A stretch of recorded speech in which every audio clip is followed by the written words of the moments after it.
Welcome to Hood Champion Boxing and Sports. It's fight week. Jaron boots Ennis. Look like he wants to do his thing. Uisma Lima is like, hey, hold your horses. Let's not take it to the stupid.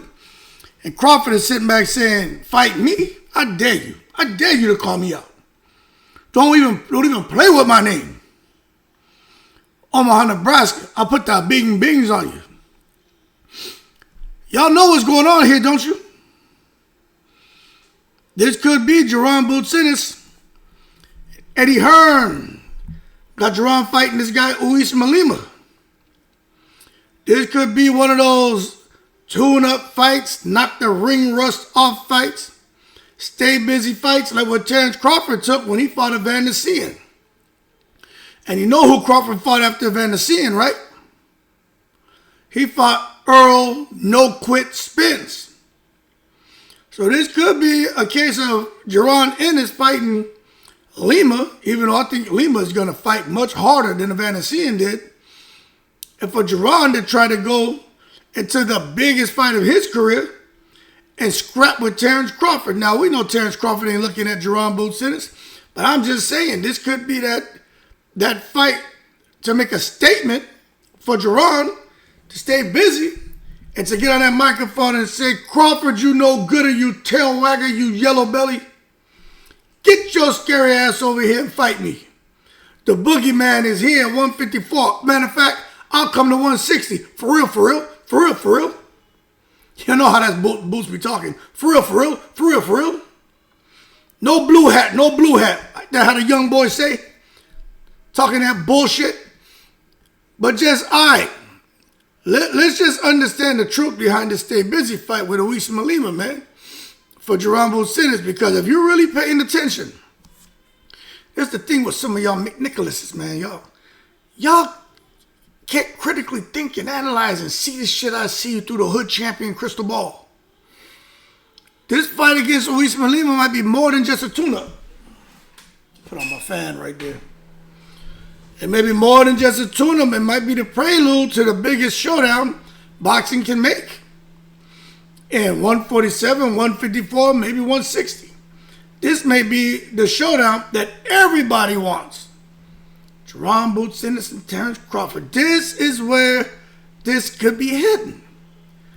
Because Crawford just did the business, but he did the business against Canelo.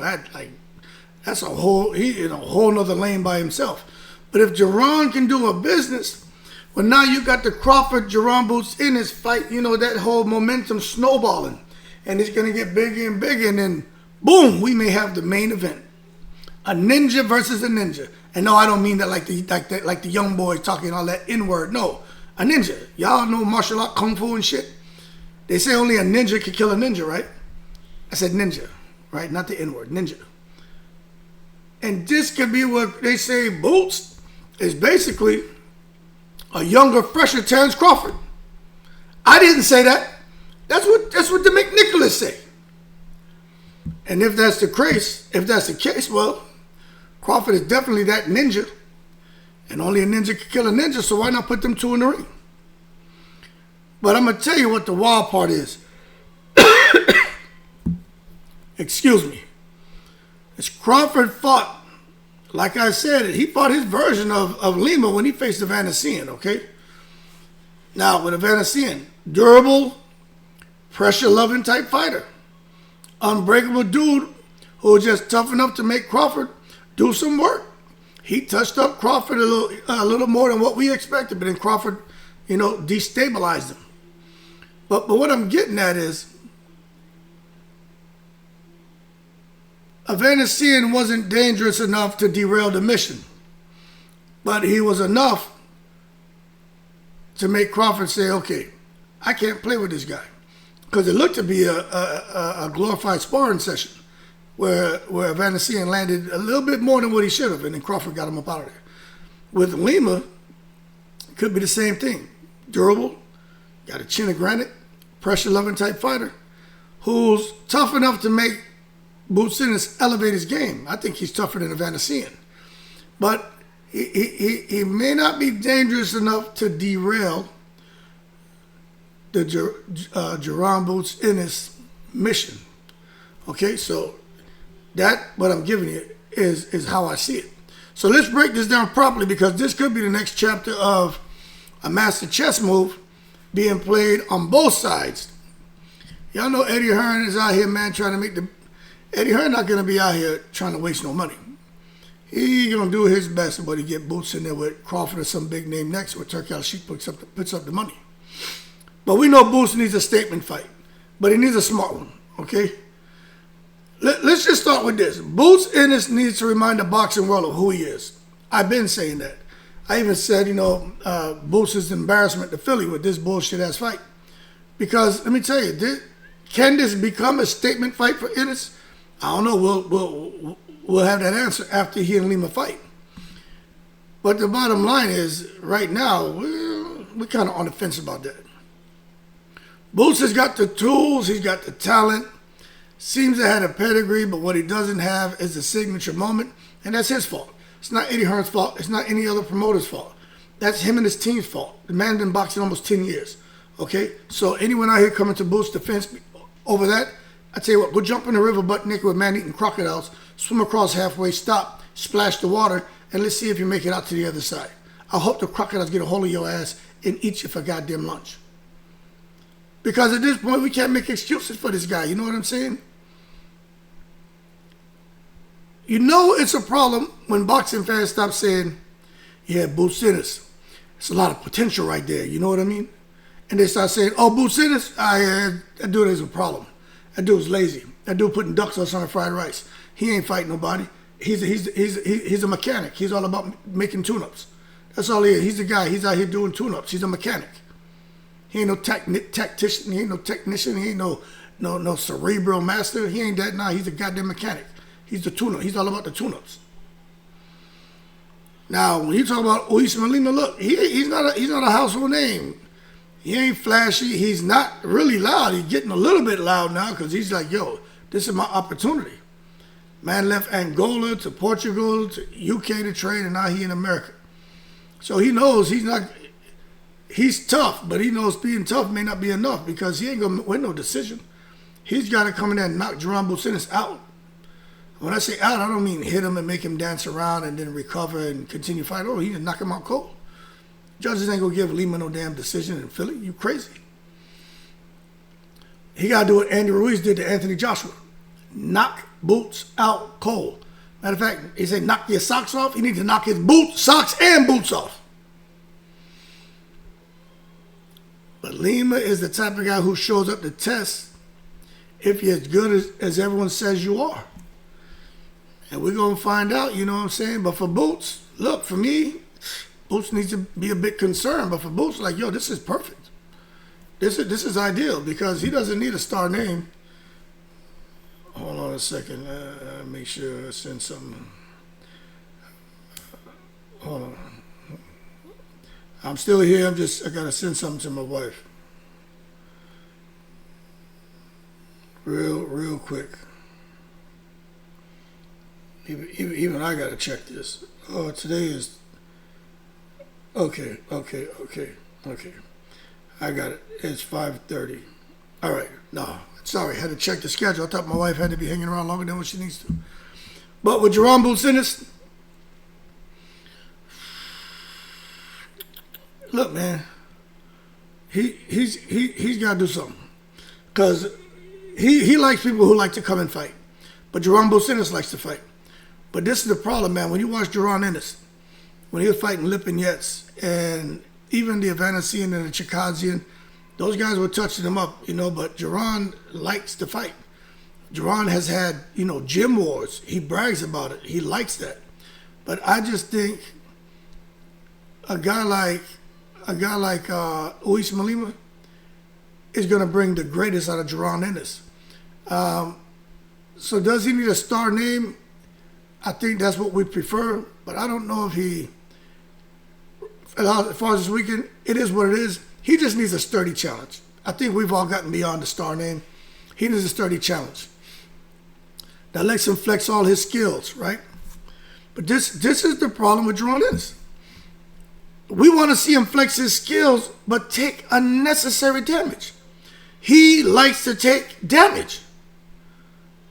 he's cool with getting hit and just keep coming through to show he's got a chin, he's got a beard. I don't think he can afford to do that. But when you think about it sound kind of familiar, right?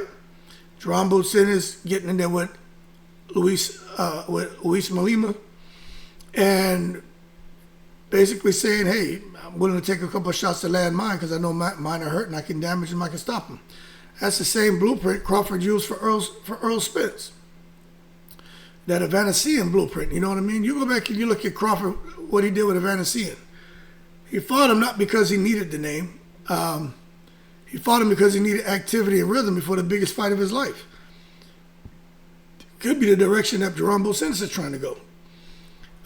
Crawford needed someone who could take a punch, who could throw back and make him sharpen every weapon in the arsenal before getting in the ring with a guy like Errol Spence. So that was a warm-up disguised as a war test, is what that was for Terence Crawford. Now you fast forward to where we are here. Boots is doing the same thing with Lima. He's fighting a guy who can take shots, who won't quit, who will force him to stay sharp defensively, and will give him valuable data on how he performs late against a man who won't fold. So this isn't just activity. For Jaron Ennis, I really think it's more like, we used to call this shit with the pilots when I was over there. Oh, simulation training. That's what this is for Jaron. It's simulation training for the type of fight he'll need to have with a guy like Terence Crawford. So Boots knows what's coming. That's why you could call this the comeback, because he knows what's coming, man. We just got to be honest. Jaron has been chasing that Crawford smoke for years. I know Crawford say he doesn't want it, but a lot of people say Jaron ducked Crawford, but I do think right now he's calling for it.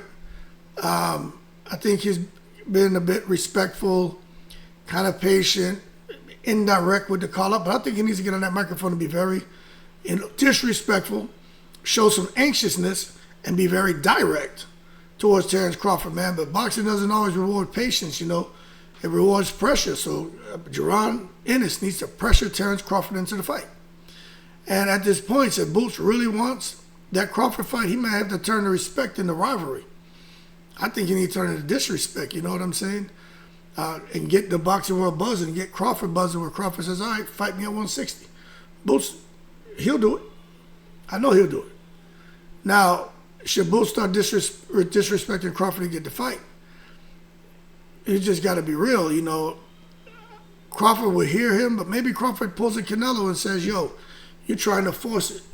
You disrespect me. You want me to give you the payday. I don't need you for a payday. You need me. You're disrespecting me. That's like Canelo did with Benavidez. Well, I'll put money in your pocket. You're disrespecting me. And that's where it can get a little bit corny. But you got to understand, like, some people say Crawford and Spence, they didn't disrespect each other. They were very respectful towards each other. And that's how the fight got made. You know what I'm saying?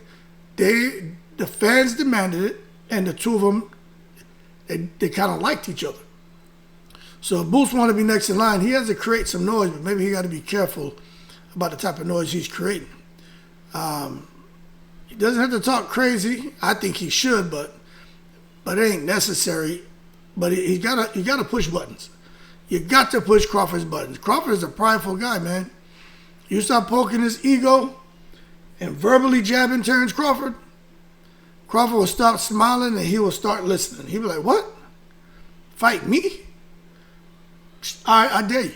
All right, let's make the fight then. Okay. I dare you. I bet you won't sign. Next thing you know, Crawford and flip the script. You know what I'm saying?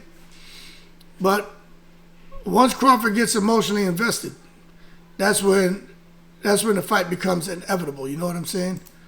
And I think Crawford would take the bait. I do. You know? But this is where it gets interesting because timing matters. Timing really matters. Crawford doesn't fight often. We know it's 9 to 12 months.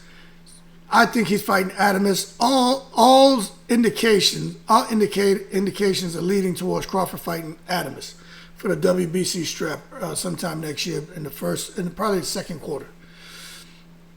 But if for some reason Boots comes and calls him out, well, I mean now a 2026 return for a guy like Boots against Crawford is perfect timing.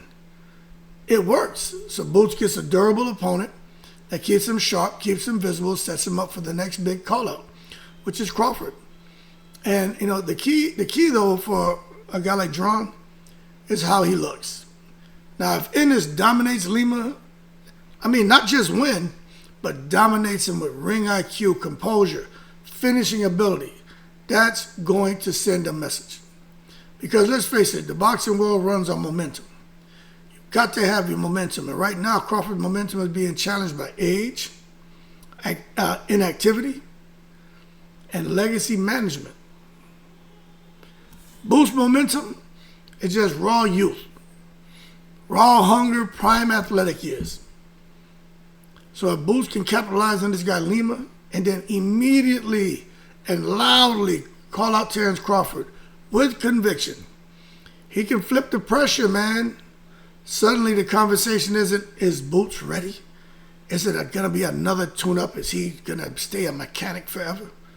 All of a sudden it's going to become, damn, will Crawford risk his legacy against this young killer? Boots is the truth. We knew it. Finally, we got to see what he's really made of. Damn, 154 made a difference. Ain't no way in the world Crawford can win. This ain't nothing but a younger version of Terence Crawford. This ninja will kill that ninja. But there's a science of using Lima as a measuring stick, because Lima is not Terence Crawford. Remember, we're comparing Lima to David Avanesyan. So scientifically speaking, this fight is Boots' chance to collect real-time performance data. Real time. Against Lima, he'll measure how efficient his punch output really is over 10 to 12 rounds, how his defense holds up under sustained pressure, how well his power carries when he's forced to go deep. And this is important because Crawford won't give him the same rhythm or resistance. Crawford will counterpunch him, set traps, make Boots pay for all of his mistakes. But one thing Lima will do, he'll pressure him though. He'll pressure him. And that's the contrast I think Jaron Boots Ennis needs. One fight teaches him to endure. The next one teaches him to adapt. And if Boots passes the Lima test with flying colors, he'll have both durability and discipline ready for Crawford's psychological warfare. Now, remember, it all really boils down, where's my water? Boils down to Terence Crawford and what Crawford wants to do. But if Crawford commits, he got to figure out a way to sell it. And I think it just depends on how Crawford sees the fight. Now, from Crawford's perspective, we know he watches everything. He don't say a lot, but he sees everything. He knows this young lion's coming. He knows Boots is coming. And if Boots has a great win, he already knows what he's going to have to deal with when it comes to social media and just the media as a whole. But Crawford's not going to take a fight unless it makes sense. It just has to make sense. If Boots looks shaky against Lima, Crawford won't even entertain it. Matter of fact, none of his fans are going to want to entertain it either because they're going to be like, nah, Crawford will kill him. But if Boots looks like a monster, sharp, controlled, hungry, and just totally knocks Lima out cold, it forces Crawford to try to defend his spot. You know what I'm saying? So this fight could literally be an audition tape for Jaron Ennis to get a scrap with Terence Crawford. And if we're being honest, I'm just looking at this shit. It seems strategic. To me, it seems strategic. You know what I'm saying? It really does. Remember, Turki Alalshikh is involved.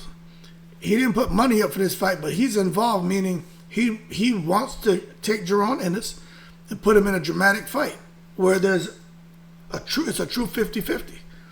So, Turki Alalshikh is invested in legacy fights, building crossover events, giving fans what they want to see. Means that if Boots looks great, okay, Turki could make Crawford and Ennis happen. Like, Turki's not a guy who wants to allow a fight to marinate. He'd be like, man, forget this shit. We need to make this fight now. And and that will be on a Saudi Arabia Supercard in 2026. So the psychological game, a guy like Boots needs to balance respect, but also ruthlessness. That's what he needs. He can't just come out here and be whispering and saying, yeah, I'll fight Crawford. Yeah, for real. I'll fight Crawford, for real. Nah, he needs to make it personal. Y'all fight that MFer? Yeah, Crawford did it. He handled business against Canelo for real. But I ain't worried about him. Fight me. I ain't Canelo. He's washed up. He's out of his prime. I'm young. I'm in my prime. See, you don't want to pass the torch because you're scared. He got to talk crazy to him. Because I'm just telling you, when it comes to boxing, the history shows great fights happen when pride gets involved. Matter of fact, you see how Mosley got that fight with Floyd Mayweather? Disrespected him, man. Got him pissed off, got under his skin. He was like, all right. The emotions got involved. Pride got involved. He was like, make the fight. And you saw what happened. He got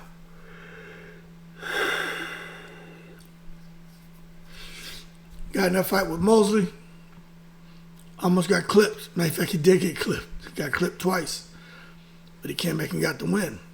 But you can look at Muhammad Ali and Joe Frazier, Mayweather and Canelo, Spence and Crawford. You just got to think, Boots needs to create that kind of fire. You know what I'm saying? If Crawford feels like the young guy is trying to take his spot, it's no longer just business, it's legacy warfare. And once Crawford feels that heat, he'll do what he's always done, respond with violence. That's how we get the fights that fans really want. So could Lima be Boots? Could he be Boots Avanesyan? Let's bring it full circle, right? Avanesyan was tough, but he was predictable. He pressed forward, tried to make Crawford uncomfortable, and got knocked into orbit for his trouble. And remember, Boots fought Avanesyan too, but we're talking about Crawford and Avanesyan. But I think Lima's cut from the same cloth. Will press forward, try to make Jaron uncomfortable, tough, physical, built for punishment. So when it comes to the comparison, yeah, Lima is Boots' Avanesyan moment. I do feel that. And I think this fight will test Boots' timing, composure. I think his creativity under pressure. But if he aces the test, it's not just another win, it's Crawford preparation 101. And that's how the pattern repeats. Crawford fought Avanesyan before Spence. Boots fought Lima before Crawford. The cycle will continue. So, the road to Crawford. You're going to make my ass a coffee, boy. I'm about to finish this video, but let me tell you. I go to bed about 12:30 every night. Then I wake up about 5:30 and 6. Get my kids off to school. Then I go run for an hour, for 45 minutes to an hour and a half. Because I'm running those hills. I've cut like 30 minutes off the time. So I'm running that shit fast. That's with the weighted vest on. And then I'll go do my errands and stuff like that. And then by the time we get here, if I'm sitting still, I start to get tired. So that's what you're seeing. But I need to rest more. Because people don't be watching the videos anyway. So I'm thinking about deleting the channel, to be honest with you. Just don't make sense to keep doing this and motherfuckers don't watch the videos. So, and I put in work. But I ain't complaining. I enjoy it. So I'll be talking about boxing in some capacity. But the bottom line here, does Ennis need to disrespect Crawford? I think he needs to do something to get Crawford's attention. You know what I'm saying? Disrespect him, whatever. Do something. But he's got to disrupt. Maybe not disrespect him, but whatever, man. It's boxing. But disrupt him. Speak with that conviction. Don't apologize for nothing. And show through Lima that he's not just the future. He's ready right now to fight Crawford. And I think that's what's the most important. He's got to put on a performance to where boxing fans say, yo, this guy Ennis is ready for Crawford right now. But the fight could be more than a stay busy bout because it could be a strategic setup that leads to boxing's next generational clash. So yeah, Lima, he might be that Avanesyan moment for Boots. And when it's all said and done, we could be looking back at this fight as the one that quietly lit the fuse for Crawford versus Ennis. And then we can get a true passing of the torch. Because Canelo to Crawford, that wasn't no passing of the torch. Crawford's an old head. He ain't going to be around too much longer. Jaron Boots, Ennis, he got another 5, 6, 7 years. You know what I'm saying? So that, if he can fight Crawford and beat him, then now you got a passing of the torch moment. So when you look at all this, it all kind of comes together. You know what I'm saying? But anyway, when it comes to Jaron Boots Ennis and this guy, Lima, I don't think it's going to be that easy. I think he's going to pass the test with flying colors. But he's got to make some noise and call out fighters, especially Terence Crawford. Even if you don't get the fight, call him out. Make noise. Get the fans to start demanding the fight. And then the fight will happen. Y'all keep cool. I'm about to go chill for a little bit. In the breeze.